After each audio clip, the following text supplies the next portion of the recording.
क्या हो अगर ये कहा जाए कि भारत की सबसे महत्वपूर्ण अंग, सबसे पवित्र नदी जिसे पूरी दुनिया गंगा के नाम से जानती है, वो वास्तव में अपने उद्गम स्थल पर गंगा के नाम से जानी ही नहीं जाती। हाँ, ये एक ऐसा तथ्य है जो अक्सर लोगों को चौंका देता है। बिल्कुल। और आज की हमारी इस गहन चर्चा में हम भारत के सबसे बड़े अपवाह तंत्र यानी गंगा नदी तंत्र की एक विस्तृत यात्रा करने वाले हैं। ये 2525 किलोमीटर लंबी नदी कोई अकेली पानी की लकीर नहीं है। नहीं, बिल्कुल नहीं। बल्कि ये नदियों का एक बहुत ही विशाल और जीवंत नेटवर्क है। तो चलिए इसे विस्तार से समझते हैं। बिल्कुल। गंगा नदी तंत्र भारत का सबसे बड़ा अपवाह तंत्र है। ये सिर्फ पहाड़ों से पानी लेकर समुद्र तक नहीं जाता, बल्कि अपने साथ एक पूरी सभ्यता, कृषि का आधार और करोड़ों लोगों का जीवन लेकर चलता है। तो आइए इस यात्रा की शुरुआत बिल्कुल उद्गम से करते हैं। उत्तराखंड के उत्तरकाशी जिले में जो गंगोत्री हिमानी है, जिसे गोमुख भी कहते हैं, हाँ, गोमुख। वहां से एक धारा निकलती है। लेकिन जैसा मैंने शुरुआत में कहा, वहां इसका नाम गंगा नहीं है, वहां इसे भागीरथी कहा जाता है। सही। ये एक अकेली और बहुत तेज गति वाली धारा है जो बर्फ के पहाड़ों से निकल रही है, लेकिन उसे गंगा का विशाल स्वरूप धारण करने के लिए अभी एक बहुत बड़ी यात्रा तय करनी है। और रास्ते में कई और जलधाराओं को जोड़ना है। बिल्कुल। और उस यात्रा में भागीरथी का सबसे महत्वपूर्ण संगम जिस नदी से होता है वो है अलकनंदा। अलकनंदा, इसका अपना एक बहुत ही विस्तृत भूगोल है ना? हाँ, इसका जन्म सतोपंथ हिमनद से होता है। यह शिवलिंग शिखर के उत्तर पूर्वी भाग में है। और अलकनंदा का महत्व ऐसे भी समझ सकते हैं कि प्रसिद्ध बद्रीनाथ धाम इसी नदी के तट पर बसा है। यानी ये सिर्फ एक सहायक नदी नहीं है। बिल्कुल नहीं। पानी की मात्रा के हिसाब से देखें तो ये वो मुख्य धारा है जो आगे चलकर भागीरथी के साथ मिलकर गंगा को उसका असली रूप देती है। ये काफी दिलचस्प है कि कैसे भूगोल और संस्कृति एक साथ जुड़ जाते हैं। और जब अलकनंदा आगे बढ़ती है तो वो अकेली नहीं रहती। यहीं पर पंचप्रयाग की अद्भुत अवधारणा सामने आती है। हाँ, पंचप्रयाग। अगर हम इसे एक टीम बिल्डिंग की तरह देखें तो अलकनंदा वो लीडर है जिससे रास्ते में अलग अलग नदियां आके जुड़ती जाती हैं। पहाड़ों के बीच इन गहरे संगम स्थलों को ही प्रयाग कहा जाता है। तो सबसे पहले अलकनंदा कहाँ पहुंचती है? सबसे पहले विष्णु प्रयाग आता है। यहाँ अलकनंदा में आकर धौली गंगा मिलती है। यहाँ दो अलग अलग घाटियों का पानी एक संकरे गार्ज में टकराता है और जल स्तर अचानक बढ़ जाता है। बिल्कुल। फिर ये संयुक्त धारा आगे बढ़ती है और पहुंचती है नंदप्रयाग। नंदप्रयाग, नाम से याद रखना आसान है। यहाँ अलकनंदा से नंदाकिनी मिलती है। सही, एकदम सही। इससे नदी का पाट और चौड़ा होने लगता है। फिर सफर पहुंचता है कर्णप्रयाग। यहाँ पिंडर नदी मिलती है ना? हाँ, पिंडर नदी अपने तेज बहाव के लिए जानी जाती है। जब ये अलकनंदा से टकराती है तो संगम का दृश्य बहुत प्रचंड होता है। हर संगम के साथ पानी तो बढ़ ही रहा है, पहाड़ों को काटने की ताकत भी बढ़ रही है। बिल्कुल। और इसके बाद आता है रुद्रप्रयाग का महत्वपूर्ण संगम।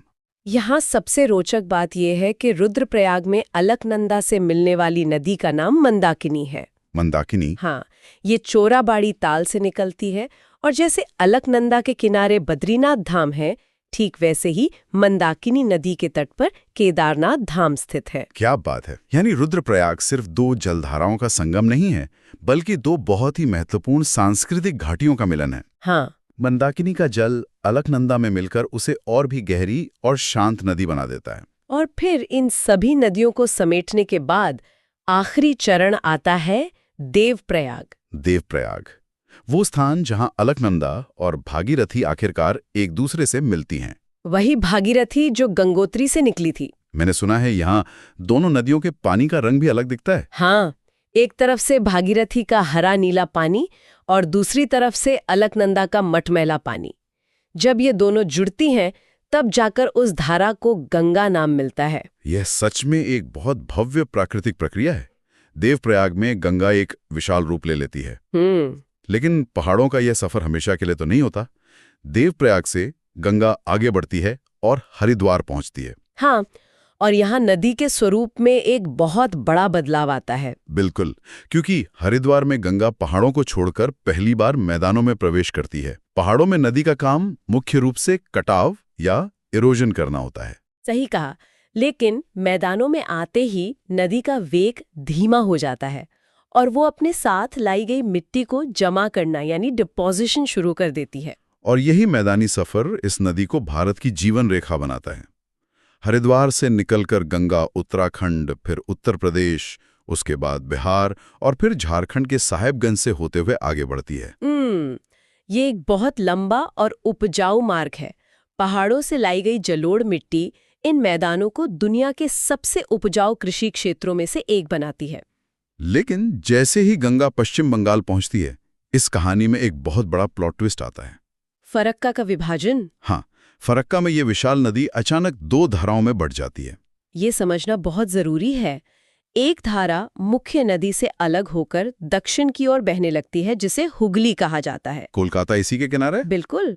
और जो मुख्य धारा बचती है वो पद्मा के नाम से बांग्लादेश में चली जाती है। तो यहाँ एक सवाल उठता है, अब तक जो नदी केवल अन्य नदियों को खुद में मिला रही थी, वो फरक्का में आकर खुद क्यों बट रही है? अगर हम इसे व्यापक संदर्भ में देखें तो इसे एक बहुत ही सरल उदाहरण से समझ सकते हैं। बताइए। मान लीजिए कोई यात्री पहाड़ों से एक बहुत भारी बोझा उठाकर आ रहा है। जब तक ढलान है वो तेजी से चलता है। हाँ, ऊर्जा है उसके पास। लेकिन जब वो एक बहुत लंबे समतल रास्ते से गुजरकर थक जाता है तो वो अपना बोझा नीचे गिराने लगता है। गंगा के साथ भी यही होता है। अच्छा। पहाड़ों से निकलते समय उसके पास बहुत काइनेटिक एनर्जी होती है, लेकिन जब वो हजारों किलोमीटर का मैदानी सफर तय करके डेल्टा के करीब पहुंचती है तो उसका प्रवाह बहुत धीमा हो जाता है। और उसके पास मिट्टी और अवसाद का भारी बोझ होता है। बिल्कुल। ढलान कम होने से नदी वो मलबा अपने ही रास्ते में जमा करने लगती है। इससे मुख्य मार्ग रुक जाता है और पानी नई दिशाएं खोजने लगता है। और वो छोटी शाखाओं में बढ़ जाती है, जिन्हें हम वितरिकाएं या डिस्ट्रीब्यूटरीज कहते हैं। एकदम सही। हुगली का अलग होना इसी भौगोलिक मजबूरी का परिणाम है। ये बहुत शानदार विश्लेषण है और यहाँ बात बहुत दिलचस्प हो जाती है, क्योंकि अब तक हमने सिर्फ मुख्य धारा की बात की है। लेकिन गंगा की अपनी सपोर्टिंग कास्ट यानी सहायक नदियों का भी एक विशाल तंत्र है। चलिए पहले बाएं तट की नदियों को देखते हैं जो उत्तर से मिलती हैं। हाँ, इनमें सबसे पहले रामगंगा आती है।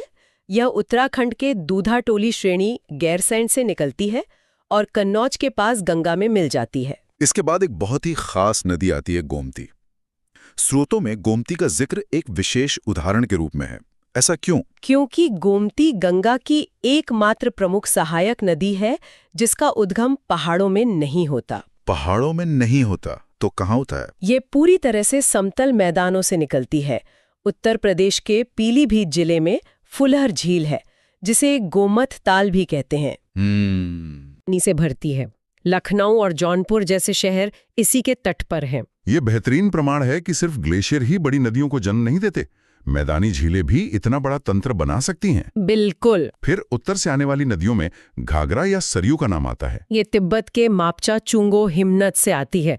रास्ते में बहराइच में इसमें शारदा मिल जाती है। और घाघरा के बाद बात आती है गंडक नदी की। ये नेपाल हिमालय से निकलती है और पटना के पास सोनपुर में गंगा में समा जाती है। गंडक का तो कृषि में बहुत बड़ा योगदान है ना? बहुत बड़ा। गंडक नदी से प्रसिद्ध त्रिवेणी नहर को पानी मिलता है। इस एक नहर की वजह से उस पूरे क्षेत्र में सिंचाई संभव होती है और लाखों किसानों का घर चलता है। यानी ये नदियां सीधे अर्थव्यवस्था चला रही हैं। बिल्कुल। लेकिन सभी नदियां इतनी शांत नहीं होती। नेपाल से एक और नदी आती है, कोसी, जिसे बिहार का शोक कहा जाता है। जल्दी क्यों बदल लेती है? इसकी भौतिकी समझना जरूरी है। जब कोसी नेपाल से तेज गति से आती है तो बहुत भारी मात्रा में कंकड़, पत्थर और बालू लाती है, लेकिन जैसे ही बिहार के मैदानों में आती है इसका वेग अचानक कम हो जाता है। तो वो सारा मलबा वहीं जमा हो जाता होगा। सही पकड़ा आपने। नदी के तल में मलबा जमा होने से उसका तल उथला हो जाता है। फिर मानसून में जब पानी बढ़ता है तो पानी पुरानी सीमा तोड़कर नए रास्तों पर बहने लगता है और अचानक भयंकर बाढ़ आ जाती है। इसीलिए इसे शोक कहा जाता है। एकदम सही। खैर, बाएं तट की नदियों में एक और विशाल प्रणाली है, ब्रह्मपुत्र। ये मूल रूप से अलग तंत्र है, लेकिन बांग्लादेश में इसे जमुना कहते हैं। और यही जमुना आगे चलकर पद्मा यानी गंगा से मिल जाती है। यह नदियों का एक अंतर्राष्ट्रीय और अकल्पनीय मिलन है। चलिए अब दाएं तट की ओर रुख करते हैं, जो नदियां दक्षिण से आती हैं। यहाँ सबसे बड़ा नाम है यमुना। हाँ, यमुना गंगा की सबसे लंबी सहायक नदी है। यह यमुनोत्री हिमनद से निकलती है और प्रयागराज में गंगा से मिलती है। प्रयागराज का संगम ऐतिहासिक है। बिल्कुल, लेकिन यमुना का अपना भी एक बहुत मजबूत अपवाह तंत्र है। दक्षिण के पठारों से कई नदियां इसमें मिलती हैं, जैसे चंबल नदी। चंबल? वो तो अपने बेड़ों के लिए मशहूर है। हाँ, चंबल मध्य प्रदेश की जानापाव पहाड़ी से निकलती है। यह अपने गहरे गार्ज और बीहड़ों, जिन्हें रेवियंस कहते हैं, उनके लिए बहुत प्रसिद्ध है। ये गार्ज और बीहड़ कैसे बनते हैं? जब नदी कठोर चट्टानों को सीधे नीचे की ओर काटती है तो गहरी खाई बनती है, उसे गार्ज कहते हैं। और जब तेज पानी नरम जलोढ़ मिट्टी को काटकर भूल-भुलैया जैसी खाइयां बना दे तो उसे बीहड़ कहते हैं। और चंबल के अलावा बेतवा और केन भी यमुना में मिलती हैं। और फिर यमुना वो सारा पानी प्रयागराज में गंगा को दे देती है। एकदम सही। दाएं तट से एक बहुत ही खास नदी सीधे गंगा में मिलती है, सोन नदी। हाँ, सोन नदी अमरकंटक से निकलती है और सबसे खास बात, ये प्रायद्वीपीय पठार के ढलान के कारण उत्तर दिशा की ओर बहती है। ज्यादातर नदियां तो दक्षिण या पूर्व जाती हैं। बिल्कुल, लेकिन ये उत्तर की ओर बहकर पटना के पास गंगा में मिल जाती है। और एक आखिरी नदी है दामोदर, छोटा नागपुर पठार से निकलकर हुगली में मिलती है।